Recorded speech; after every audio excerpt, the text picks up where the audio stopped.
Hello students, today we will discuss chapter 11 Learning CSS3. Students आप सभी previous class में CSS पढ़ चुके हैं. So you already know that CSS stands for Cascading Style Sheets. CSS is used to make web pages presentable as they help in designing the HTML tags. Now usually when we write an HTML program, we specify the properties of the tags with the help of attributes. But instead of using attributes, we can make use of CSS properties also. And there are multiple advantages of CSS. The first one is it saves time. CSS में हम एक style sheet को multiple HTML programmes के साथ link कर सकते हैं, तो इससे हमें प्रॉपर्टी सेट करने में टाइम सेव होता है. The second is pages take less time to load. अब यूजुअली अगर हमारे HTML प्रोग्राम में 4 पैराग्राफ्स भी हैं और हमें चारों पैराग्राफ्स के कलर चेंज करने हैं या फॉन्ट साइज बदलना है या फॉन्ट फेस बदलना है, तो हमें एट्रीब्यूट्स मल्टीपल टाइम्स यूज करने पड़ते हैं accordingly. But in case of CSS we can make use of internal CSS and do it at once. And of course जब आपके कम एट्रीब्यूट्स यूज हो रहे हैं, एक ही बार में आप सारे मल्टीपल टैग्स पर प्रॉपर्टीज लगा पा रहे हैं, तो आपका प्रोग्राम छोटा होगा, आपका कोड कम होगा, और कोड कम होगा तो पेज इजीली लोड होगा. Next is easy to maintain. अगर आपको अपने प्रॉपर्टीज में कुछ भी चेंजेस करने हैं, all you have to do is make changes in the style sheet. आप कैस्केडिंग स्टाइल शीट पे चेंज कीजिए, ऑटोमेटिकली आपके प्रोग्राम में वो चेंजेस रिफ्लेक्ट हो जाएंगे. So it is easy to maintain. And last is superior styles to HTML. HTML में जब हम एट्रीब्यूट्स के थ्रू टैग्स को मॉडिफाई करते हैं तो एट्रीब्यूट्स हमारे पास लिमिटेड होते हैं. वहीं अगर हम CSS को यूज करते हैं तो हमारे पास प्रॉपर्टीज की बहुत वैरायटी अवेलेबल होती है, तो इससे हम ज़्यादा ऑप्शंस की मदद से अपने टैग्स को मॉडिफाई कर सकते हैं. Next comes CSS syntax. हमें CSS रूल किस तरह से लिखना होता है. बेसिकली CSS स्टाइल रूल में दो इंपॉर्टेंट चीजें हैं. One is selector and the second is declaration. Let's understand it with the help of an example. Suppose आपने ये CSS रूल लिखा H1 with in curly brackets colour colon blue and semicolon. अब यहाँ पर H1 जो है वो selector है. हम ये बता रहे हैं कि H1 टैग की प्रॉपर्टी हमने रखी है कि H1 टैग से जो भी हेडिंग जाए उसका कलर ब्लू होना चाहिए, फॉन्ट का कलर ब्लू होना चाहिए. So H1 is the tag जिसकी प्रॉपर्टी आप सेट कर रहे हैं. So H1 is the selector here. जो भी आप कर्ली ब्रैकेट्स में लिख रहे हैं दैट इज कॉल्ड डिक्लेरेशन. और डिक्लेरेशन के दो पार्ट्स हैं. कोलन के लेफ्ट साइड पर हम लिखते हैं प्रॉपर्टी, जैसे कि कलर यहाँ पर प्रॉपर्टी है, और कोलन के राइट साइड पे हम उस प्रॉपर्टी की वैल्यू असाइन करते हैं, जैसे कि कलर प्रॉपर्टी की वैल्यू है ब्लू. एक डिक्लेरेशन को लिखने के बाद आपको सेमीकोलन प्लेस करना होता है. इसी तरह से अगर आप मल्टीपल डिक्लेरेशंस लिखना चाहते हैं, मल्टीपल प्रॉपर्टीज यूज करना चाहते हैं, तो बस उन्हें सेमीकोलन से ही सेपरेट करके हमें लिखना होता है. Now let's move ahead with the CSS properties. The first property is background color. Background color से आप अपने पेज का background color change कर सकते हैं. Let's understand with the help of an example. So I have created a HTML file जहाँ पर मैंने body tag के अंदर एक heading दी है AI और एक paragraph में एक line insert करी है AI stands for Artificial Intelligence. अब अगर हम यहाँ पर आउटपुट देखें तो इस तरह से मेरे वेब पेज का आउटपुट है. Now I need to set the background colour of this web page to yellow. So for that I am going to make use of CSS. तो CSS लिखने के लिए HTML टैग के बाद हम head tag open करेंगे और head tag के अंदर हम लिखेंगे स्टाइल टैग, और यहाँ स्टाइल टैग में हम अपना CSS रूल लिखेंगे, बिल्कुल उसी तरह से जैसे आपने प्रीवियस क्लास में सीखा है. तो हमने सबसे पहले बॉडी टैग लिखा. बॉडी इज द सेलेक्टर क्योंकि हमें वेब पेज का बैकग्राउंड कलर चेंज करना है. Then we will write the name of the property which is background colour, and then we will specify the value of that property which is yellow. Place the semicolon, close the curly brackets, close the style tag and close the head tag. Save the changes to my program and view the output. Now you can see on reloading the web page, the background color is set to yellow. The next property is background image. अगर आप background में color के बजाय image set करना चाहते हैं, then you make use of this property. So here in my program, I am changing the property name to background image. और अब कोलन्स डाल के उसकी वैल्यू हम किस तरह से लिखते हैं? सबसे पहले हम लिखते हैं URL एंड राउंड ब्रैकेट में हम अपनी इमेज का नेम देते हैं विद एक्सटेंशन. मेरी फाइल है ai.jpg. तो अब आप देख सकते हैं आपके बैकग्राउंड में कलर रिमूव होकर इमेज इंसर्ट हो गई है. The next property is font family. अगर आप अपने वेब पेज के टेक्स्ट का फॉन्ट फेस बदलना चाहते हैं यानी स्टाइल ऑफ राइटिंग बदलना चाहते हैं, so for that you make use of font family. So I am removing the image from the background so that we can see the text easily. और अब हम पैराग्राफ के लिए फॉन्ट फेस बदलना चाहते हैं, तो p टैग ओपन करेंगे and within curly brackets I am going to use the property font family और फिर इसमें हम वैल्यू देंगे. Suppose I am giving the value Arial and then semicolon. Now let's see the difference on loading the page. आप देख सकते हैं AI heading का font face अलग है और paragraph का font face different है. The next property is font size. अगर आप अपने text का size बढ़ाना चाहते हैं या घटाना चाहते हैं, then you will make use of font size.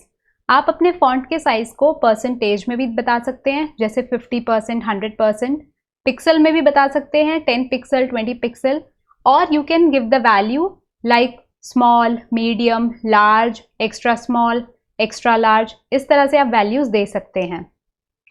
For example मैं इसी पैराग्राफ में फॉन्ट साइज को बढ़ाकर करना चाहती हूँ large. So I am giving the value large and then placing semicolon.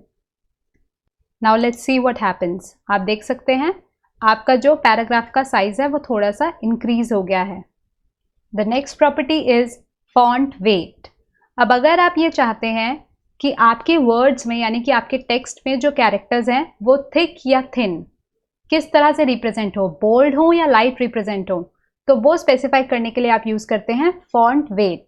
इसमें आप वैल्यू दे सकते हैं बोल्ड, बोल्डर, लाइटर, इस तरह से आप वैल्यूज असाइन करेंगे टू द प्रॉपर्टी. तो फॉर एग्जाम्पल हम यही पैराग्राफ को बोल्ड करना चाहते हैं अब. So I will write font weight और प्रॉपर्टी की वैल्यू मैंने असाइन करी bold. On reloading the page you can easily tell that your paragraph is now bold. The next property is text align.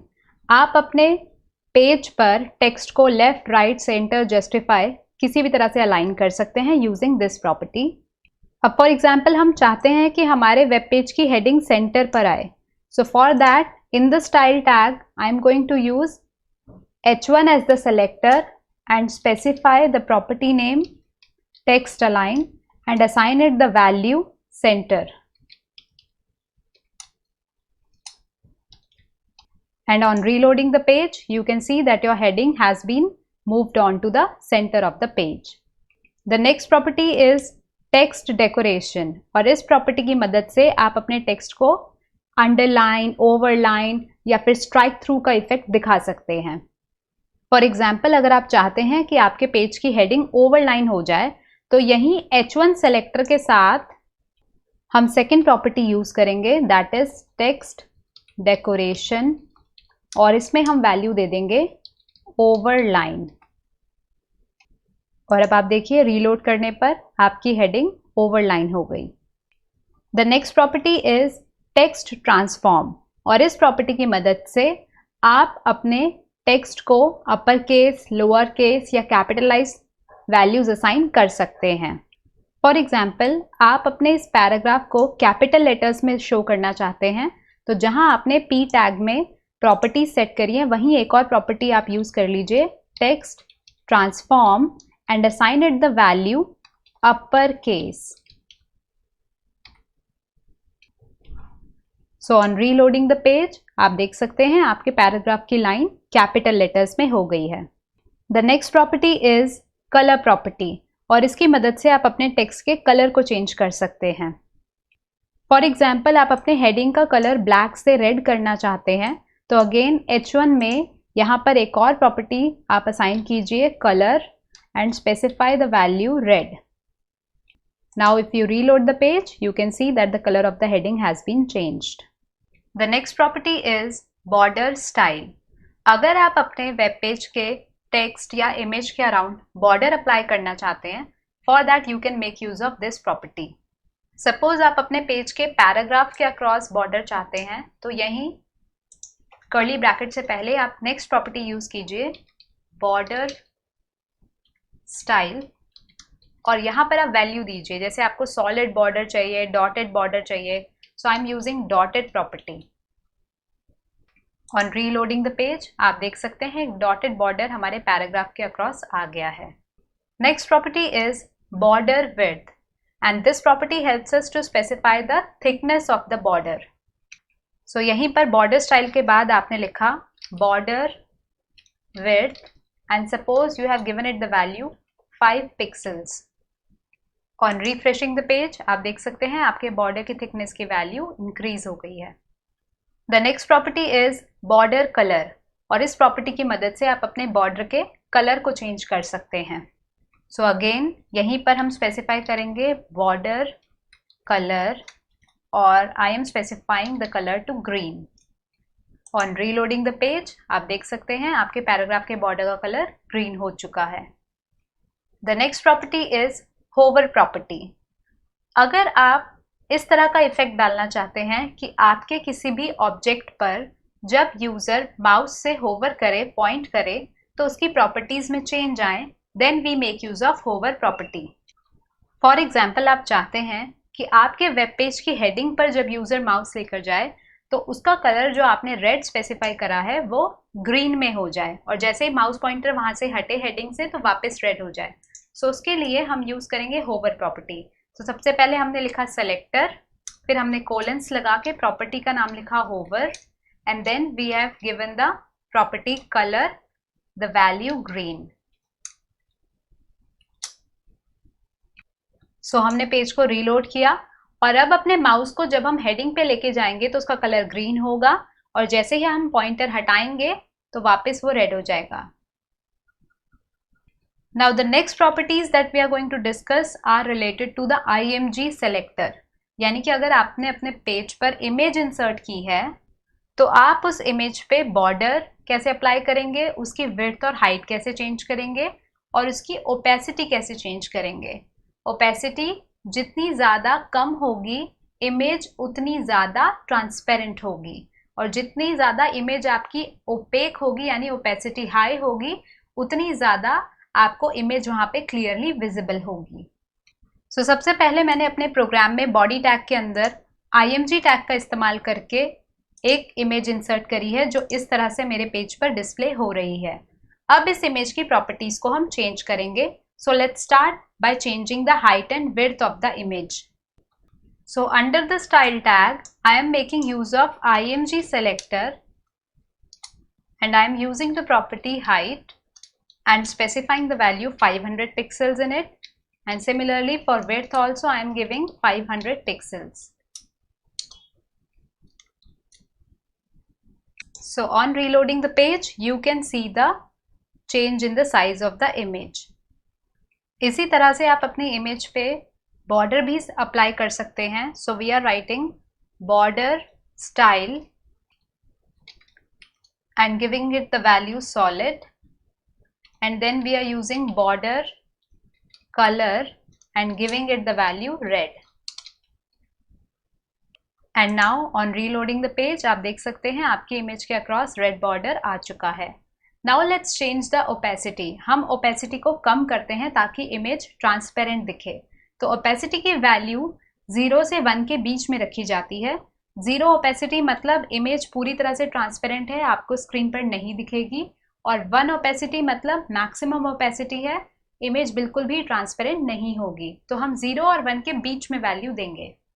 So again यही IMG selector में हमने property use करी opacity, and we have given the value 0.4. Now let's see the difference. अब आप देख सकते हैं आपकी इमेज फेडेड हो गई है क्योंकि इसकी ओपेसिटी सिर्फ 0.4 है, तो 0.6 का इसमें ट्रांसलूसेंट इसको बना दिया गया है. Now let's quickly summarize what all we have discussed in this video so far.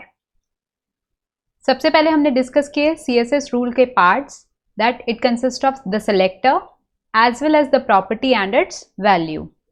Property और value को हम collectively declaration कहते हैं. Then we discuss the advantages of CSS, that it saves time because we can link the same CSS style sheet with multiple HTML pages. और उसके बाद हमने कुछ commonly used CSS properties का इस्तेमाल सीखा, जैसे कि hover property, text decoration, text align, border, etc.